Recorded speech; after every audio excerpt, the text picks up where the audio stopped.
Tangis Rasulullah. Dingin masih menyelimuti pagi. Para jamaah sholat subuh masih khusyuk dengan zikirnya masing-masing. Mereka memelas, memohon dan berdoa kepada Tuhan yang maha segalanya. Namun ada satu sahabat yang setiap selesai sholat subuh, salam langsung pergi. Melihat itu, Rasulullah pun menanyakan perihal perbuatannya. "Wahai sahabatku, apakah kamu ini tidak punya permintaan yang perlu kamu sampaikan kepada Allah sehingga kamu tidak pernah menungguku selesai berdoa? Kenapa kamu terburu-buru pulang? Ada apakah gerangan?" tanya Nabi Shallallahu Alaihi Wasallam. "Maaf Rasulullah, kami punya satu alasan." "Apa alasanmu? Coba sampaikan," perintah baginda Nabi. "Begini ya Rasulullah, rumah kami berdampingan persis dengan rumah seorang laki-laki. Di atas pekarangan rumah milik tetangga kami terdapat satu pohon kurma menjulang. Dahannya menjuntai ke rumah kami. Setiap kali ada angin bertiup di malam hari, kurma-kurma tetanggaku tersebut saling berjatuhan mendarat di rumah kami. Ya Rasul, kami adalah keluarga miskin.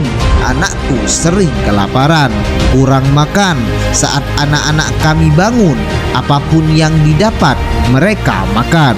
Oleh karena itu, setelah selesai sholat, kami bergegas segera pulang sebelum anak-anak kami tersebut terbangun dari tidurnya.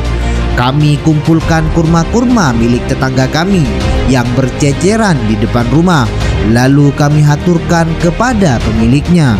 Suatu saat kami agak terlambat pulang. Ada anakku yang sudah terlanjur makan kurma hasil temuan.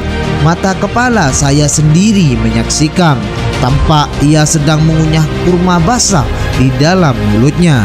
Ia habis memungut kurma yang telah jatuh di rumah kami semalam. Mengetahui itu, lalu jari-jari tangan kami masukkan ke mulut anakku itu. Kami keluarkan apapun yang ada di sana.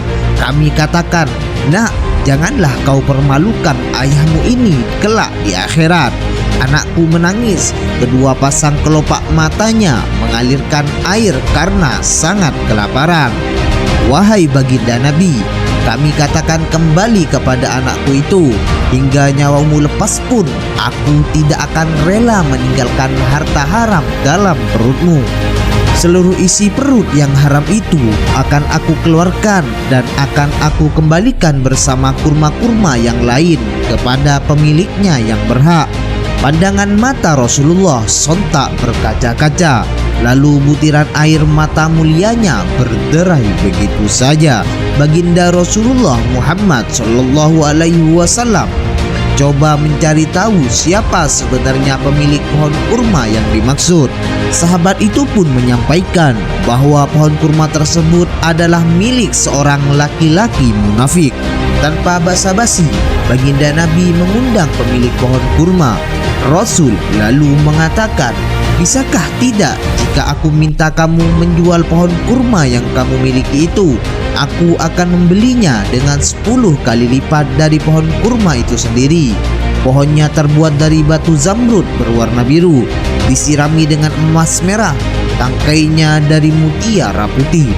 Di situ tersedia bidadari yang cantik jelita sesuai dengan hitungan buah kurma yang ada. Begitu tawar Rasulullah, pria yang dikenal sebagai orang munafik ini lantas menjawab dengan tegas, "Saya tidak pernah berdagang dengan memakai sistem jatuh tempo. Saya tidak mau menjual apapun kecuali dengan uang kontan dan tidak pakai janji kapan-kapan."